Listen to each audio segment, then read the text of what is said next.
नमस्कार दर्शक बंधु मु प्रदीप आपण मानक स्वागत करुच्ची आज आउ एक नुआ भिडियो तो जहाँकि वर्तमान राज्य सरकार तरफ ग्रीष्म प्रभाव को आखि आगे रखी एवर्ष जहाँकि समस्त स्कूल एवं कॉलेज आगुआ छुट्टी घोषणा करने जाउछंती तो जाने वर्तमान गोटे बड़ अपडेट आसी जाइए तो आसतु यही भिडियो आमर ओडिशा सरकार जो रही नुआ निर्देशनामा अनुसार केबेठारु एवर्ष जहाँकि ग्रीष्म छुट्टी पड़ो तार डिटेल्स ये भिडियो जानीपर ता पूर्व चैनल को जदि प्रथम थर विजिट करछंती वीडियो को लाइक करेंगे चैनल को सब्सक्राइब करनथिले एबे ही सब्सक्राइब करी पाखरे थिबा बेल आइकन को क्लिक करेंगे।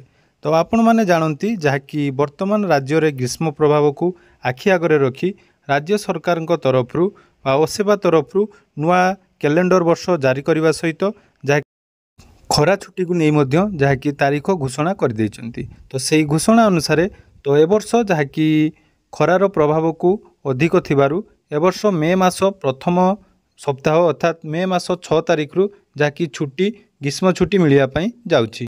तो देखंतु जहाँकि चलित वर्ष मे 6 तारीख रु स्कूल खरा छुट्टी आरंभ होई जून 17 पर्यंत छुट्टी रहिबो। तेबे शिक्षा कैलेंडर को कड़ाकड़ी पालन करने निमंते समस्त जिला शिक्षा अधिकारी को निर्देश दि जाइछि। सेहीपरि एप्रिल 2 रु अर्थात काली ठारू सकाळुआ स्कूल होबार मध्य घोषणा करा जाइछि।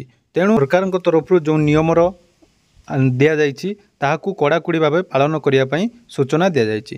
तेणु एप्रिल 2 तारीख ठारू पूर्वाह्न 7टारू आरंभ होई जहाँकि 11:30 पर्यंत स्कूल चलियो बोली घोषणा करा जाइछि एवं तापरे मे मास 6 तारीख रु स्कूल खरा छुट्टी जहाँकि दिया जिवो। तेणु ए वर्ष खरा छुट्टी मे 6 रु आरंभ होई जून मास 17 तारीख पर्यंत चालू रहिबो। तेणु यह थिला आजिर अपडेट। आशा करुच्ची भिडियोटी भल लागिथिबो तो भिडियोटी भल लागिथिले चैनल को सब्सक्राइब करने को जमारू भूलिबेनी। धन्यवाद।